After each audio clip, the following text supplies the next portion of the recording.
O mercado da bola tá agitado e a gente tem muita informação do Fluminense para trazer para você nessa manhã de finalzinho de 2023. Cara, tem concorrência aumentando pelo Luiz Henrique, a novela Luiz Henrique parece longe de acabar e agora o Fluminense parece que vai ter mais concorrência ainda para trazer esse jogador. Tem atleta na mira do Flu que segue com o imbróglio de renovação de contrato com a sua equipe. A gente vai falar um pouquinho sobre isso nesse vídeo também, além de falar de um jogador que está de saída do Fluminense, já confirmado, se despediu do Flu, e do Fernando Diniz atingindo uma marca sensacional. Então, muita informação para você nesse vídeo aqui. Desde já eu te convido a assistir até o final para ficar por dentro de tudo que está acontecendo com o Fluminense e peço para você deixar um like, um joinha nesse vídeo, que embaixo do player tem esse botãozinho do like, clicando aí totalmente de graça, você fortalece muito o nosso trabalho diariamente aqui no YouTube, trazendo as principais informações do Fluminense para você, tricolor, ficar muito bem informado. Beleza? Então vamos começar com as informações. Eu quero falar desse jogador que está se despedindo, né? Já se despediu do Fluminense, não ficará aqui para 2024, já fez um texto grande na rede social Twitter, né, se despedindo do Fluminense, que é o Giovanni Manson. Pois é, galera, o Giovanni Manson chegou no Fluminense de maneira até surpreendente, né? Ninguém esperava aquela contratação, o Fluminense já tinha mais ou menos encerrado o seu ciclo, mas ele chega no comecinho de 2023, vindo do Ajax, na Holanda, né? Ele jogou lá no Ajax B, ele é formado na categoria de base do Santos, saiu muito cedo, foi pro Ajax, rodou um pouquinho lá pelo futebol europeu, sem grande destaque, mas por ser um jogador jovem, ficou sem contrato lá, o Fluminense decidiu apostar, né, dar essa chance pro Giovanni Manson mostrar o seu valor aqui no Flu e quem sabe, né, o Fluminense garimpar uma grande promessa. E o começo do Giovanni no Fluminense foi até positivo, por assim dizer, ele foi ganhando espaço ali no elenco, ele chega a começar uma partida contra o Madureira, que é a terceira ou a quarta da temporada, como titular, inclusive. Mas depois, ao longo do ano, ele foi cada vez mais perdendo espaço, né? Chegaram outros reforços no meio do ano, outros jogadores que começaram a ganhar mais força no elenco e o Giovanni ficou bastante escanteado, por assim dizer, né? Ele termina essa passagem pelo Fluminense sem marcar gols, com apenas 2 assistências, e no final da reta final da temporada não foi relacionado para a final da Libertadores, não estava na lista de inscritos pro Mundial de Clubes, perdeu muito espaço, né? O contrato dele foi de 1 ano só, tinha até uma opção, né, do Fluminense renovar por mais tempo, ficou nessa dúvida se o Flu daria mais uma chance para o Giovanni, até por ser um jogador jovem na próxima temporada, mas entendeu-se que era melhor que cada um seguisse o seu caminho, tá? O Giovanni Manson, assim, é um jogador que, vendo ele ali em campo pelo Fluminense, eu percebia que ele tem refino técnico, ele sabe jogar futebol, só que fisicamente ele é muito franzino, ele tinha muita cara de garoto ainda, né? Tinha muito porte físico de jogador muito jovem, ele precisa ganhar um pouco mais de massa para desenvolver esse futebol. É que no Fluminense ele teve muito pouco espaço, assim, é um jogador que, né, não tem o que falar contra ele, né, respeitou muito o Fluminense, até o texto de despedida dele, ele elogia muito, exalta muito o Fluminense, desejo toda a sorte do mundo na carreira para ele, o contrato acabava agora, né, amanhã, dia 31/12, ele já se despediu, vai buscar um novo clube a partir de 2024, então Giovanni Manson não será mais aproveitado pelo Fluminense, não será mais jogador do Fluminense para a próxima temporada, beleza? E Giovanni Manson chega no Fluminense, né, ganhando oportunidades com ele, né, com o Fernando Diniz, e no final do ano o próprio Fernando Diniz acabou utilizando pouco o jogador, né, dando um indício de que talvez manter para 2024 não fizesse tanto sentido. Ah, mas o Fluminense aposta no futuro do Giovanni Manson. Mas, cara, é complicado, né? A gente tem outros jogadores até vindo da base para ganhar espaço ali, e o Giovanni, bem ou mal, é um cara que não é formado pelo Flu, já tá lá com seus 21 anos, né, vindo de fora, enfim, é um outro cenário. E o Fernando Diniz, né, falando dele agora, do nosso treinador, do Vitória Fluminense, Fernando Diniz, tá encantando todo mundo, né? Tem a situação dele em aberto agora com a seleção brasileira. O Daniel gravou vídeo falando sobre isso ontem, né? O Carlo Ancelotti renovou com o Real Madrid. Naturalmente, Fernando Diniz, a gente como tricolor fica refletindo sobre o que vai acontecer com ele, já que ele é o treinador interino da seleção e existe a possibilidade, claro, da CBF falar, Diniz, eu quero você em tempo integral por aqui. Mas o que eu vou falar nesse vídeo não é sobre Diniz e CBF, é sobre uma premiação, uma marca fantástica que o Fernando Diniz conseguiu alcançar nesse ano de 2023, né? Dispensa comentários o trabalho do treinador nesse ano. Foi campeão carioca com o Fluminense, ganhou a Taça Guanabara primeiro, depois o Campeonato Carioca, e levou a gente à glória eterna, ao título da Libertadores, algo que a gente almejava há tanto tempo. O Fernando Diniz trouxe para nós. E teve uma premiação do IFFHS que elegeu os melhores técnicos do mundo, e o Fernando Diniz apareceu no top 5.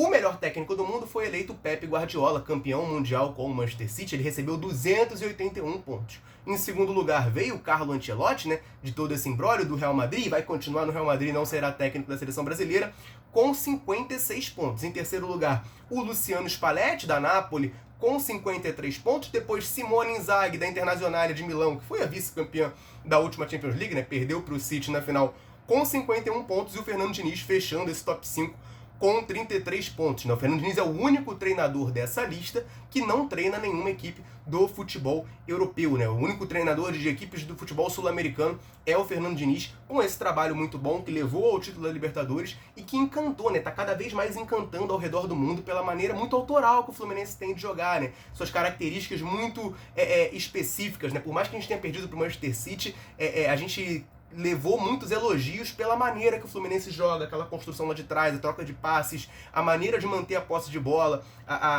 todas as características do dinizismo, né, que a gente chama assim, jogadores se aglomerando num lado só de campo, chamou muito a atenção, né? O Fernando Diniz é um treinador que está em alta, tem sido muito elogiado e agora está no top 5 aí como um dos melhores treinadores do mundo, segundo o IFFHS. Então, parabéns ao Fernando Diniz, né, treinador do Fluminense, botando o nome do Fluminense, claro, no mundo, aparecendo nesse top 5, beleza? Vamos prosseguir aqui, tem mais duas informações pra gente trazer. A gente vai falar bastante de Luiz Henrique, vai falar de outro jogador na mira do Flu também, que tá com uma situação indefinida, mas eu quero rapidinho fazer uma pausa para dar uma moral pra galera que tá sempre ligada aqui na Central, sempre dando moral pra gente aqui no canal. Todo vídeo eu convido você que tá assistindo a deixar um comentário me falando o seu nome e de onde você nos assiste. A gente gosta muito de saber até onde a Central Fluminense alcança nesse mundo gigantesco e a galera chega junto, deixa o comentário aqui embaixo e sempre que a gente pode a gente vem aqui e manda um abraço. Então nesse vídeo eu quero mandar um abraço pro Jesus Esteves de Cuiabá, no Mato Grosso, pro Wagner da Ilha do Governador, no Rio de Janeiro, pro Luciano do Pastel de Chapada Diamantina, na Bahia, pro Jorge Luiz do Rio de Janeiro, pro Maurício de Paciência, também no Rio de Janeiro, pro Álvaro Assunção de Cabo Frio, pro Solimar Plaster do Espírito Santo, Marco Antônio de Piúma, também no Espírito Santo, Brívio, lá de Canela, no Rio Grande do Sul, William Ramos de Paciência, Marcos de Campo Grande, aqui no Rio de Janeiro, Paulo Roberto de Niterói, Marcos Afonso aqui do Rio de Janeiro também, e o Marcinho lá de São Gonçalo. Um abraço pra turma e o convite pra você, tá? Quer que a gente mande um abraço, um salve, citando o seu nome em algum vídeo aqui da Central? Deixa aqui embaixo o seu nome e de onde você nos assiste. Combinado? Então vamos falar de Luiz Henrique, porque já virou novela, gente. Já virou novela, eu vejo a galera comenta aqui, pô, essa história do Luiz Henrique já deu no saco, né? Já tá chato demais. Concordo com vocês. Virou novela essa situação, tá muito chato e, cara, parece que tá longe de acabar. Parece que tá longe de acabar esse imbróglio. Agora a informação que tem é que além do Fluminense, além do Flamengo e além do Corinthians, tem mais dois clubes interessados no Luiz Henrique. Pode acabar, né, aumentando a concorrência, fazendo com que haja um leilão pelo jogador, tá? A primeira informação veio lá do Cláudio Rezende, da Itatiaia, tá? Setorista do Atlético Mineiro na Itatiaia, que falou que o Atlético Mineiro buscou a contratação do Luiz Henrique, chegou a fazer uma sondagem ao Real Betis porque estava interessado em contratar o Luiz Henrique. Só que, cara, o valor que o Betis pediu pelo empréstimo do jogador assustou o Atlético Mineiro, assustou bastante o Atlético Mineiro. Segundo o jornalista, o Real Betis teria pedido 3 milhões de euros para emprestar o Luiz Henrique. Isso daria cerca de 16 milhões de reais somente para emprestar o Luiz Henrique por um ano, né? A gente sabe que o modelo de negócio que o Fluminense já fez a proposta para o Betis é uma proposta de empréstimo, o Fluminense paga um valor para ter o jogador por empréstimo e teria uma opção de compra no final do contrato. Segundo essa informação do Cláudio Rezende, da Itatiaia, o Real Betis estaria pedindo 16 milhões de reais só pelo empréstimo, tá? Fora a opção de compra lá na frente, só pelo empréstimo, 16 milhões de reais para emprestar o Luiz Henrique, realmente é um valor bastante alto, tá? Também teve uma informação do Vitor Lessa falando de outro clube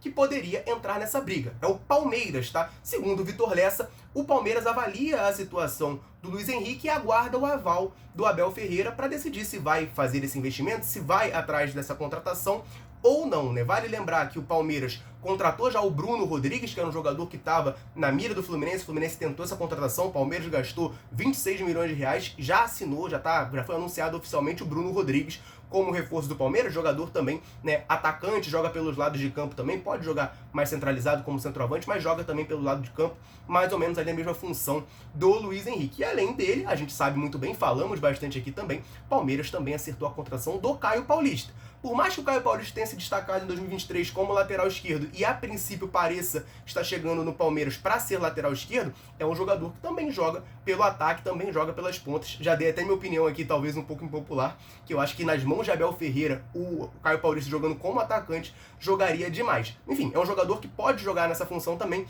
já chegando no Palmeiras. O Palmeiras pode então, né, ir atrás do Luiz Henrique, mas já buscou alguns jogadores para essa posição. Então a concorrência está aumentando e a novela parece longe de acabar. Eu quero muito o Luiz Henrique no Fluminense, mas tá complicado, né, cara? Muito time querendo e o Real Betis está fazendo jogo duro para essa contratação. Claro, você está sempre convidado a deixar um comentário aqui embaixo sobre todas as notícias, mas em especial essa do Luiz Henrique. O que você está achando dessa novela? Até onde o Fluminense pode gastar para trazer o Luiz Henrique de volta? Deixa um comentário aqui para a gente trocar aquela ideia, porque a última notícia desse vídeo é uma notícia que eu sei que divide os corações tricolores. Tem muita gente que é a favor e é a favor pra caramba, tem muita gente que é contra e é contra pra caramba. Mas o Vene Casagrande, repórter do O Dia, traz uma informação sobre o Flamengo. Pois é, gente, o Flamengo, segundo o Vene Casagrande, estaria cozinhando a renovação do Everton Ribeiro enquanto busca um outro nome para a posição, tá? A gente sabe que o Fluminense está interessado no Everton Ribeiro. O Mário Bittencourt já falou abertamente que é um jogador que ele é fã e que ele gostaria de trazer para o Fluminense. O Fluminense observa a situação e caso ele não fique no Flamengo, o Fluminense pode sim se meter nesse negócio e tentar contratar o jogador. O contrato do Everton Ribeiro com o Flamengo acaba amanhã, gente. Amanhã, dia 31 de dezembro, o contrato do Everton Ribeiro com o Flamengo acaba amanhã. Mas o contrato ainda não foi renovado. Parece que o grande imbróglio segue sendo o tempo de contrato. O Flamengo quer renovar com o Everton Ribeiro por mais um ano. O Everton Ribeiro quer 2 anos de contrato. E aí as partes ainda não chegaram nesse acordo. E assim, o contrato acaba amanhã, né? O tempo tá correndo aí, o tempo tá acabando pro Everton Ribeiro renovar com o Flamengo. Além do Fluminense, né, que a gente sabe que está de olho na situação, tem interesse no jogador, tem o Cruzeiro, onde o Everton Ribeiro jogou, né, foi bicampeão brasileiro, se destacou muito, ele é ídolo do Cruzeiro, também o Cruzeiro querendo o seu retorno, e o Corinthians, que é o clube que ele começou a carreira, né, também está interessado nessa contratação e observando a situação. Segundo o Vene Casagrande, tanto o Fluminense quanto o Cruzeiro não veem o menor problema em oferecer 2 anos de contrato ao Everton Ribeiro, tá? Se o Everton Ribeiro não renovar com o Flamengo e quiser fechar com o Fluminense ou o Cruzeiro, ambas as equipes dão 2 anos de contrato para ele, sem reclamar, e aí, claro, satisfaria o jogador. Mas segundo o Vene Casagrande, até achei essa expressão um pouco dura, né? Ele falou que o Everton Ribeiro estaria mendigando uma renovação com o Flamengo, né? O jogador quer muito ficar no Flamengo, ele é muito identificado com o Flamengo, ele é ídolo demais do Flamengo, a família dele está muito bem ambientada aqui no Rio de Janeiro, então assim, não tem muito interesse de sair e tem essa identificação enorme, né? Então ele quer ficar no Flamengo. Por isso que essa situação, a gente está no dia 30/12, ainda não foi definida. Mas Fluminense, Cruzeiro e Corinthians estão de olho na situação. Caso não cheguem a um acordo, a proposta pode sim rolar. No caso do Fluminense, eu acho até um pouco mais complicada a situação, já que o Everton Ribeiro, repito, é muito identificado com o Flamengo. Então, às vezes, ele pode não querer vir para o Fluminense, por mais que seja aqui no Rio de Janeiro, né, já é um lugar que ele já está bem ambientado, para não se queimar com a torcida dos caras, né? Enfim, é uma questão que o pessoal vai dizer, não, mas quem fala no futebol é o dinheiro. Mas eu não sei se o Fluminense ofereceria um dinheiro tão grande a ponto de valer a pena ele se queimar dessa maneira com o Flamengo. Tá? Ainda mais tendo proposta do Cruzeiro, que é um clube onde ele é ídolo, onde ele já morou, já trabalhou lá, que é Minas Gerais, e do Corinthians, que é o clube que ele foi revelado, é de São Paulo. O Everton Ribeiro, salvo engano, ele é paulista, então assim, ele voltaria para casa, por assim dizer. Então, eu acho até que pro Fluminense contratar esse jogador tá um pouquinho difícil, mas isso é uma opinião pessoal minha, tá? Isso não é uma informação. É a maneira que eu olho a situação. Eu acho que o Fluminense acabaria sendo ali a última opção do Everton Ribeiro, a menos que a gente faça uma proposta muito acima financeiramente, de tempo de contrato, para seduzir o jogador. Mas eu não vejo o Everton Ribeiro vindo pro Flu. Eu acho que se ele não ficar no Flamengo, Corinthians e Cruzeiro serão opções antes do Fluminense, por mais que ambas as equipes, né, não disputem a Libertadores em 2024. Claro, eu quero saber de você que está assistindo. O Everton Ribeiro seria um bom reforço para o Fluminense? Tecnicamente é um jogador que para mim dispensa comentários, é muito bom. Tem a idade sim avançando, mas aqui a gente viu, saiu essa estatística no Fluminense, por mais que tenha a média de idade mais alta, foi o clube com a menor média de lesão, né? Comparando lesões por jogos disputados no ano, o Fluminense teve a menor média do Campeonato Brasileiro. Então, assim, a gente consegue manter o departamento médico, a fisiologia do Fluminense consegue manter a galera em forma inteirinha para jogar. Então, assim, tecnicamente ele é muito bom. Agora vamos ver quanto tempo de contrato o Fluminense ofereceria e quais seriam os valores envolvidos. Essa é a minha opinião, eu quero saber de vocês, deixa aqui embaixo nos comentários, beleza? Eu vou ficando por aqui, um abraço, saudações tricolores, tamo junto!